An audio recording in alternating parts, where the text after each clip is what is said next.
नमस्कार, आप देख रहे हैं विमर्श न्यूज। मैं हूं आकाश, आपके साथ पेश है आज के खबरों का बुलेटिन। हेमंत सोरेन ने अदालत में अंतरिम जमानत नहीं पाई।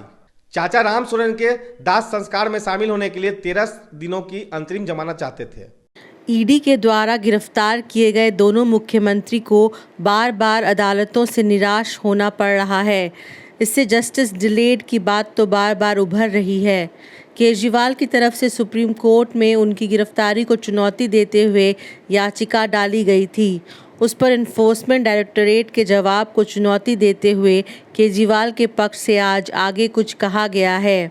इसी तरह झारखंड के पूर्व मुख्यमंत्री हेमंत सोरेन की तरफ से कपिल सिब्बल सुप्रीम कोर्ट पहुंचे हैं। 24 अप्रैल को सुप्रीम कोर्ट को ये बताया गया है कि रांची हाई कोर्ट ने फरवरी अंत में दाखिल की गई याचिका पर अपना निर्णय सुरक्षित रख लिया है और अभी तक इस पर कोई निर्णय नहीं दिया है। जबकि आम चुनाव के मद्देनज़र हेमंत सोरेन का बाहर आना ऐसा विषय है जिस पर अदालत से शीघ्र निर्णय की अपेक्षा है। न्यायमूर्ति संजीव खन्ना और न्यायमूर्ति दीपांकर दत्त के बेंच ने ये कहा है कि चीफ जस्टिस कार्यालय से ही तय हो सकेगा कि जल्दी सुनवाई होगी या नहीं। लालू यादव ने ट्वीट किया है कि देश का संविधान अंबेडकर का बनाया हुआ ग्रंथ है। लालू यादव ने कहा है कि पवित्र ग्रंथ संविधान को मिटाने की कोशिश क्यों की जा रही है। भाजपा कमजोर तबके के आरक्षण को समाप्त करने की कोशिश क्यों कर रहा है। रामकृपाल यादव आज प्रेस के सामने आए। उन्होंने तेजस्वी पर प्रहार किया। तेजस्वी जिस तरह की भाषा बोल रहे हैं उससे संविधान का बचना संभव नहीं है। रामकृपाल पाटलिपुत्रा क्षेत्र से एमपी हैं। देश की कांग्रेस पार्टी के जो चट्टे बट्टे लोग हैं वो कह रहे हैं कि हम भारत को अपने नीतियों के माध्यम से इस युग में ले जाना चाहते हैं जहां देश का सोना विदेश में भेजा जाता था। याद करिए, हिंदुस्तान का उस समय में पार्लियामेंट था। दो तरह की सोच कहां ले जाना चाहता है कांग्रेस पार्टी और इनकी नीति, इनका सिद्धांत, इनकी सोच किस रसा में पहुंचाना चाहता है। ये फर्क है भारतीय जनता पार्टी और एनडीए में। कांग्रेस पार्टी का समर्थन बिहार के राष्ट्रीय जनता दल भी कर रहा है। कांग्रेस पार्टी का जो पार्टनर है, सहयोगी है, उसके नीतियों का समर्थन करने का काम कर रहा है। जो कांग्रेस की सोच है वही राष्ट्रीय जनता दल की सोच है। ये दोनों मिलकर के बिहार सहित देश को बर्बाद करना चाहते हैं। राजद ने मीसा भारती को रामकृपाल के खिलाफ 2014 में भी उम्मीदवार बनाया था। महाराष्ट्र के महाविकास अघाड़ी ने 48 में से एक भी सीट पर मुस्लिम उम्मीदवार नहीं उतारे हैं। महाविकास अघाड़ी में कांग्रेस समेत 3 पार्टियां शामिल हैं। मल्लिकार्जुन खड़गे ने कहा है कि राज्यसभा और अन्य चुनाव में इस कमी को पूरा किया जाएगा। जो चीज हमारे इलेक्शन मैनिफेस्टो में नहीं है उसको आप बोल रहे हैं कि ये मुस्लिम लीग का मैनिफेस्टो है। बताओ उसमें क्या है। मैंने लाया था, उसलिए टाइम भी पूछा था, मुझे टाइम तो नहीं मिला। उनका कोई आदमी यहाँ पर बोला करते, मैं बोला भाई मैं तो मोदी से लड़ रहा हूं, तेरे से क्यों लड़ूं।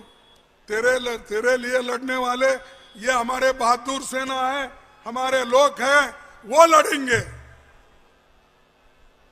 और हमेशा ये जो झूठ की फैक्ट्री है मोदी जी के पास, ये नहीं चलेगा। अब हमारा जो गठबंधन है, ये गठबंधन जरूर सत्ता में आएगी। गया में वर्मा मंदिर के पास एक जापानी महिला से 2 लाख रुपए लूट लिए गए। 3 लुटेरे वहां घात लगाए बैठे थे। उनमें से एक को पुलिस ने पकड़ लिया। नाराज धाम प्राथमिक विद्यालय के हेडमास्टर का वेतन रोक दिया गया क्योंकि उन्होंने मतदान केंद्र पर महिलाओं के लिए अलग शौचालय नहीं बनवाया था। इस स्कूल में दीनबंधु दिवाकर मतदान केंद्र बनाया गया है। नीतीश कुमार ने कहा है कि आप लोग सिर्फ मुसलमानों का वोट बैंक लेते हैं, उनके लिए कुछ भी काम नहीं करते हैं। हम इसमें क्या टिप्पा टिप्पणी करें। ये कोई विषय नहीं है। हम लोग सबके लिए काम करते हैं और हमको सबका वोट मिलता है, तो कोई गलत फहमी में ना रहे। मुख्यमंत्री तो कहते थे हम जात पात की बात नहीं करते, अब धर्म पे इधर उधर क्यों बात कर रहे हैं। अरे हमने जो 17 महीने में काम किया, जो नौकरियां मिली, मुसलमानों को भी मिला है, हिंदुओं को भी मिला है, अगड़ों को भी मिला है, पिछड़ों को भी मिला है, आदिवासियों को भी मिला है, दलितों को भी मिला है, अति पिछड़ों को भी मिला है।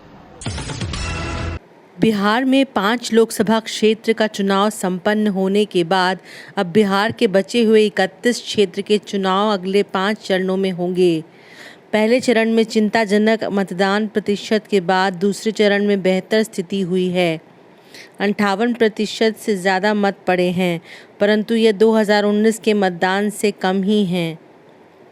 दूसरे चरण में सभी 5 सीट पर एनडीए की तरफ से जदयू का ही उम्मीदवार मैदान में था। इंडिया गठबंधन की तरफ से 3 क्षेत्र में कांग्रेस उम्मीदवार था, जिनमें अजीत शर्मा भागलपुर से हैं। कटिहार से कांग्रेस उम्मीदवार के रूप में तारिक अनवर और किशनगंज से पूर्व सांसद मोहम्मद जावेद हैं। राजद ने बांका से जयप्रकाश यादव को और पूर्णिया से बीमा भारती को उम्मीदवार बनाया है। तो ये थी अब तक की खबरें। अगर आपने हमारे चैनल को YouTube पर सब्सक्राइब नहीं किया है तो जल्द जाके सब्सक्राइब करें और बेल आइकन दबाना ना भूलें, ताकि आपको पल पल का नोटिफिकेशन मिलते रहे। तब तक के लिए विदा लेते हैं, धन्यवाद।